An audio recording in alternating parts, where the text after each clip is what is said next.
Welcome back to another episode of Rock Boys Football. Dill, as Michigan fans ourselves who've watched just about every spring game over the last couple of years, I can't remember a more anticipated spring game, not only for myself personally, but I think I speak for a lot of Michigan fans. Kind of a combination of how the season went in 2024, how miserable the offense was, and now you inject the most talented quarterback that Michigan has ever landed out of high school into this program. I think there's a lot of Michigan fans who are just fired up to see what this offense looks like, what Bryce Underwood looks like. They'll along with Chip Lindsey coming in to run this offense, so I think we're all excited about as well. There's going to be a lot to learn on Saturday afternoon about where this Michigan team is heading into 2025. And now the question is, hey, what are the biggest storylines? What are the things we want to see from this football team Saturday during the spring game? Fired up to get into it. Before we do, and as always, the Michigan fans, I think most importantly, call your shot. Who are the names that are going to generate some buzz coming out of the spring game? Dill, we say this all the time. When you're talking football in April, it's really only the Michigan fans who live and breathe this thing. And so I'm sure y'all got some names that you are most excited about.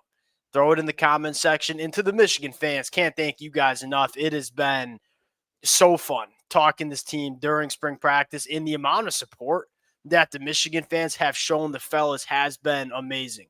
Appreciate you guys. If y'all do enjoy the content, consider subscribing to the channel. Dill, I think there will be a lot of people, especially in the national media, that start this thing off with, hey, what do we want to see from Bryce?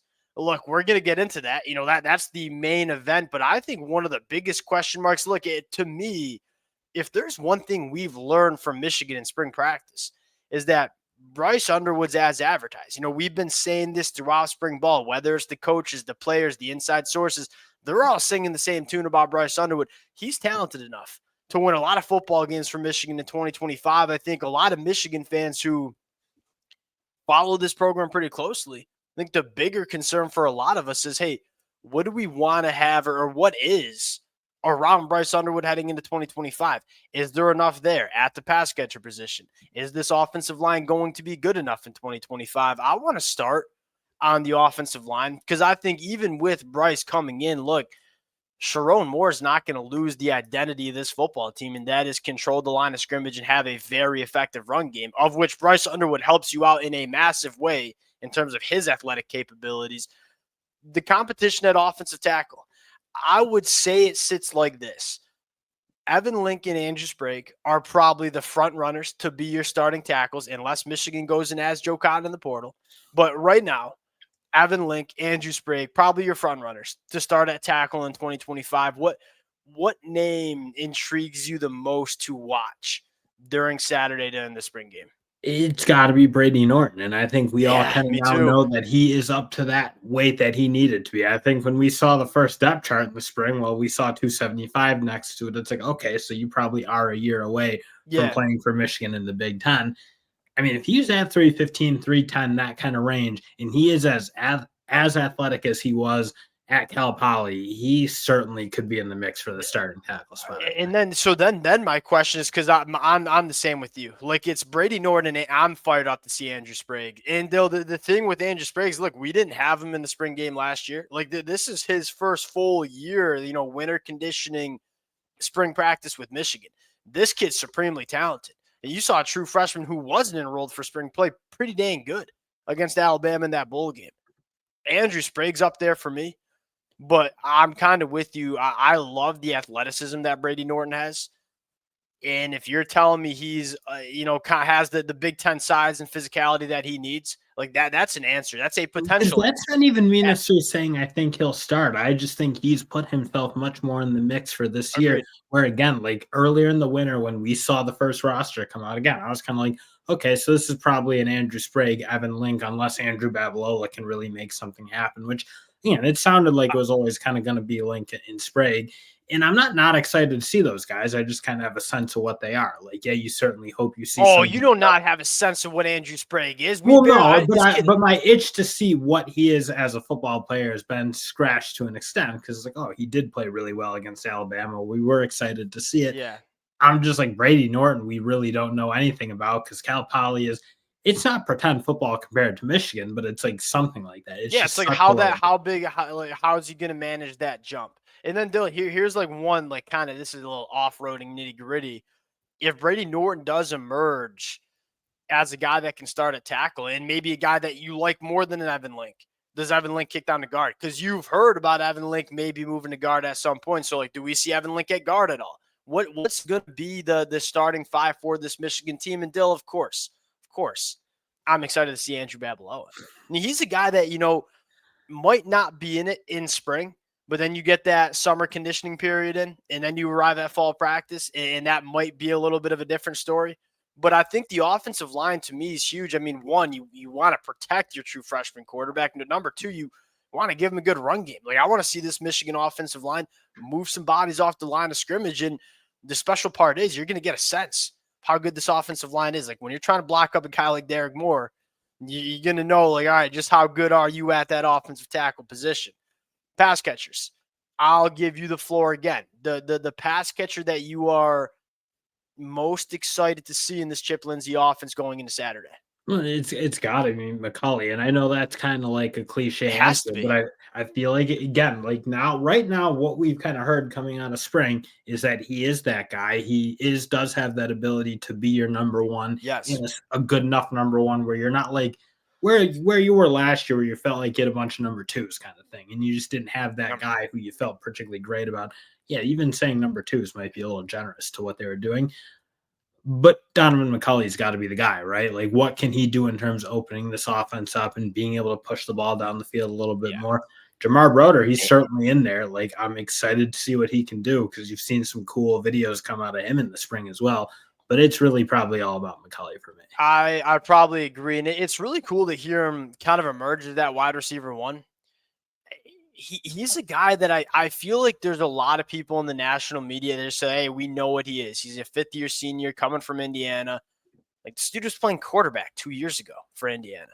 And he's still trying to kind of becoming a better wide receiver. So you might see a different version of Donovan McCulley than you saw back in that 2023 year when he was a legitimate weapon for that Indiana team in 2023.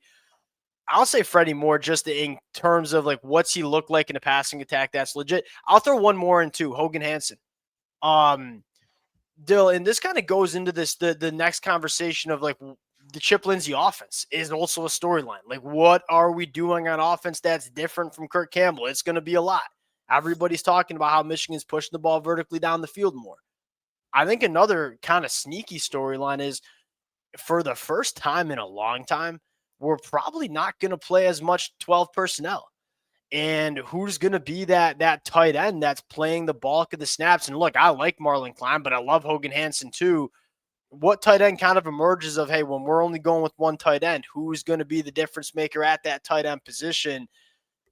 I think Yeah, you I could see it. think we're going to have a lot of those two together because there's probably a good argument. Marlon Klein, I look at him as a complete tight end and kind of what you saw against Alabama. Like his blocking's at a level where you feel really comfortable Agreed.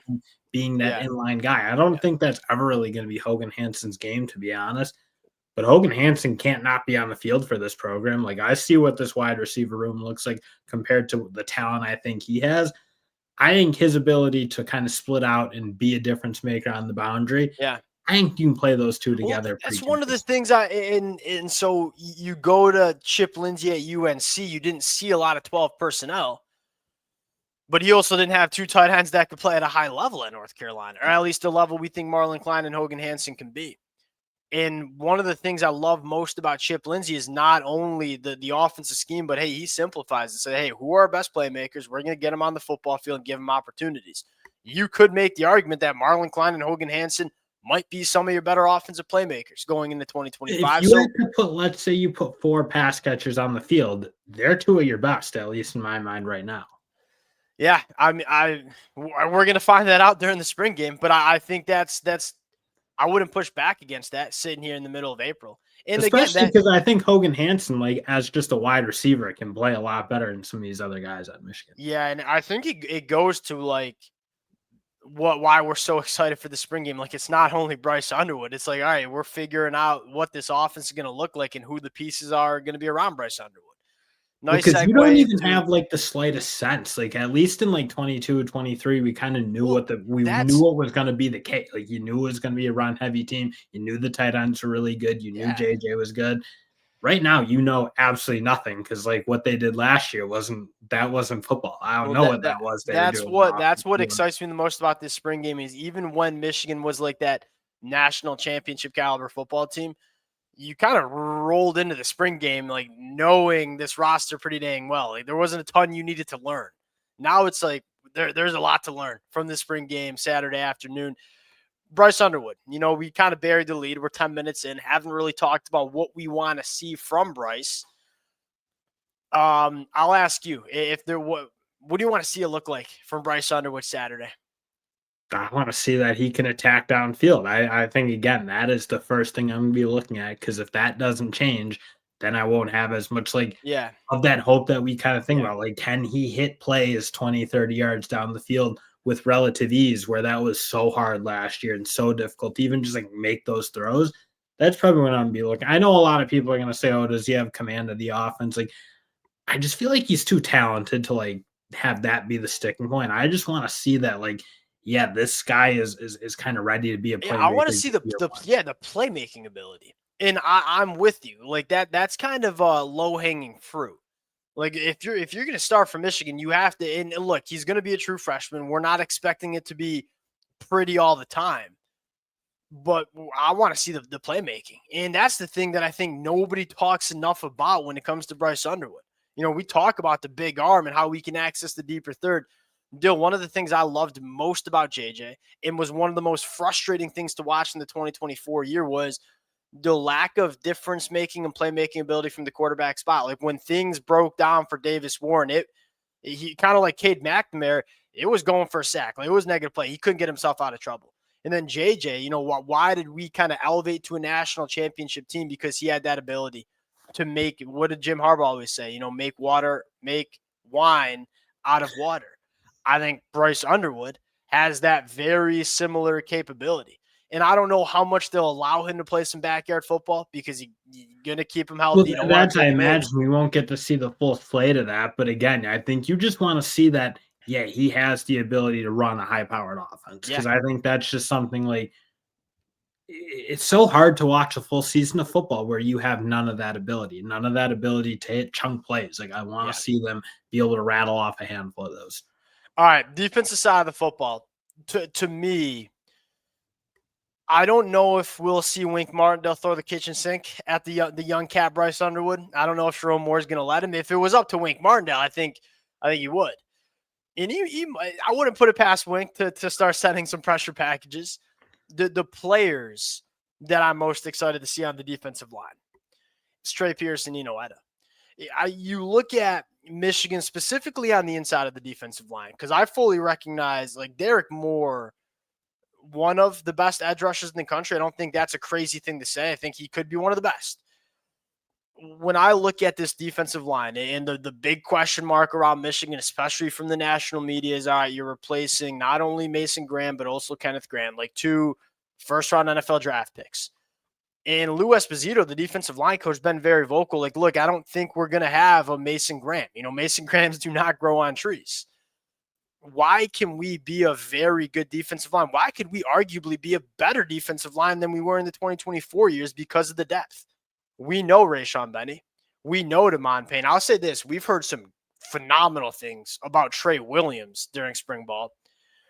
I look at it and say if this Michigan team can dominate on the defensive line like it did last year, it's not going to be because of that top end talent. It's going to be because of the depth. Like you're keeping a bunch of really good football players fresh for 4 quarters. What's the jump that we see him play from Trey Pierce and Etta? Like those are the two names that they're both going into year 3. They both started to come on late in the season in 2024. How good can those two cats be? Because if they come on, you're talking about 6 deep in the middle of that defensive And line where really, last for year we had me, 3. it's a lot more about Etta because I go if you're a Michigan fan, go watch Trey Pierce play against Yeah, Oregon because I was kind of like digging around a little and bit to see Bama. what he was. Trey Pierce was awesome. Yeah, against Bama, we all kind of knew that Yeah. was kind of his breakout game, if you will. Yep. But he played really, really well against a good Oregon offensive line. Inoetta, to me, is the guy who you really didn't see a ton from last year. Again, Yeah. you saw the flashes against Alabama for sure, and that certainly excites you. But he's the guy, like, he's finally got the weight up to where it needs to be. They know what they're going to do with him in terms of he's not going to be a tweener. He's going to be a true defensive tackle. He's the guy I think I'm looking for because I guess I'm probably a little more comfortable with where Trey Pierce is at, and I think you just roll him out there. I've made the comp to David Ajabo, and obviously they play different positions, but kind of similar trajectories as football players. Where they weren't lifelong football players. They were kind of like freaky athletes who you had to try to figure out what they were going to do for your football team. And similar to David Ajabo, was like radio silence as a freshman, kind of radio silence as a second year guy. And then you heard, how Don Brown talked about him going into that year. And then it was, I think it was Don Brown was the one. I remember Don Brown talking about David Ajabo. And I think Don was fired in 2020. So that would make sense because then David Ajabo came out in 21 and dominated. Yeah, okay. So my timeline's checked out. And then all of a sudden it was, holy smokes, he's one of the best edge rushers in the country. And I'm not saying Inoetta is going to break out to be a first-team All-American, but like I think you could see a very similar like coming out party for Inoetta in the 2025 year. That'd be massive for this Michigan team. He came in as an edge rusher, man, at 260 pounds. I'll throw in one more thing I'm interested is like the Jayshawn Barham experiment, you might say, at edge. And I think one of the things that's leading Michigan to do this is, all right, we know we have like our dog in Ernest Osmond, off-ball linebacker. Jimmy Rolder and Cole Sullivan are going to be extremely hard to keep off the field. And so, like, all right, Jayshawn Barham, freaky guy. How are we going to use him? Because you're hearing the buzz of him coming off the edge. And with the like last year, I don't think Michigan really had the ability to use Jayshawn Barham that much because, Cole Sullivan was a freshman and Jimmy Rolder was probably still developing a little bit, although I thought he played pretty well when he had to play last year. Now it's like, all right, Cole Sullivan, Jimmy Rolder have arrived. Now we can get really creative with Jayshawn Barham. Do we see any of that during the spring game? Certainly intrigues me. Yeah, Jayshawn Barham will be one of those guys that, especially the way they've all talked about him. I'm talking like the coaching staff all year. Like, what are we kind of getting? Because again, he's probably been one of the names that have come up a ton. And like we obviously know guys like TJ Derek Moore, but like so go back to last year. Dill, I heard one time when I was reading the fall camp notes, the comparison to Devin Bush. And look, Jayshawn Barham was good for Michigan in 2024. Can he have that kind of impact on this team in 2025, especially year two with Wink Martindale? And I think just as importantly, year two with Wink Martindale with Jayshawn Barham. Like, hey, now I know the player. Now I know the strengths. Now we can start getting creative with how we use him. And I don't want to go as far to say, like, he'll have an impact on this defense like Abdul Carter did for Penn State. That's kind of like the best case scenario for this kid and this Michigan front seven. Last one, secondary rotation, especially with Jaden McBurrows transferring out, which I'll say this, love Jaden McBurrows. Best of luck to wherever he ends up, kind of stuck it through and, played in some big moments for Michigan during his time. But man, him transferring out tells me a lot about what we might have at that nickel cornerback spot. And I think it's specifically Mason Curtis. It sounds like this staff loves him. He is a big, long, functional athlete that can do a ton of different things. I'm excited to see the rotation in general, and it sounds like Zeke Berry is going to stay out on the boundary. So now the question is, all right, who's going to play nickel for Michigan? Mason Curtis is getting the buzz. I can't wait to see what this kid can do on Saturday. The secondary is probably because, again, you kind of know where everyone else is slotting in on this defense. You have so much of it back, especially in the front seven, and you kind of knew who your guys coming up behind the levers, if you will, were. The secondary, I do feel like, is going to shape. I mean, I'm still very curious to see what they do as Zeke Berry. I know they're kind of saying it sounds like maybe boundary, but you need to keep Josiah Edmond off the field and Shamari Earls off the field for the whole year. Like, I'm really interested to see what they do. Zeke Berry is probably the one I'm looking at, and Mason Curtis obviously as well. But I was going to say now, I mean, like the conversation for me is more like, are we going to keep Mason Curtis off the field? And I think you got to get him on the field. Dill, here's another. I'm just going to throw this out there. Jade Mangum, who I loved when he came from Michigan State last year in the spring. dealt with some injuries, and obviously coming, it's kind of hard to make that transition and be a difference maker in the fall because you don't have spring practice. He dealt with some injuries. Kind of looking for like maybe a ball hawking safety that can find the football and has that length and range. And I Well, don't think Jaden. especially if Rod's not like if Rod isn't going to be ready like game one or something. That's where I Yeah, think again because Rod Moore is that guy if he's obviously healthy and kind of agreed. full go. But Jaden Mangum, you're probably right because Brandon Hillman and TJ Metcalf are more your box like physical safeties, like who are going to be like the true free safety that Rod Moore was so good at in 2023. Yeah. It probably would Yeah, be Jaden Mangum up I next, I'd think, imagine. and you've heard some good things from him. And I know it's radio silence and he redshirted last year. Like, I think there's a reason he stuck around this Michigan program. I'm excited to see that. And I think to kind of wrap that conversation up in the secondary, you've heard Lamar Morgan say it's like kind of a positionless secondary during spring. We are trying to cross train as many guys so that when the season comes around, we're saying, all right, who are our best 5 players? We've trained them to play multiple different positions. Now it's much easier to, hey, we're just going to get our best 5 players on the football field, whether that's Mason Curtis at nickel, whether that's Mason Curtis at safety, whether that's Brandon Hillman working a little bit more as a box. That's what excites me the most. We got a lot of young talent in this room. How do we get them all on the football field? And I think Michigan's been kind of prepping in spring to be in that position where we can kind of maximize this secondary.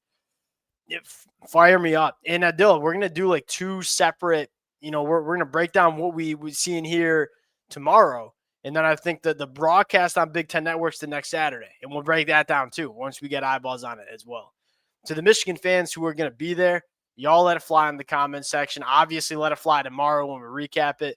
Appreciate you guys rocking with it. If y'all do enjoy the content, consider subscribing to the channel. Appreciate you guys, and we'll talk to y'all later. Peace.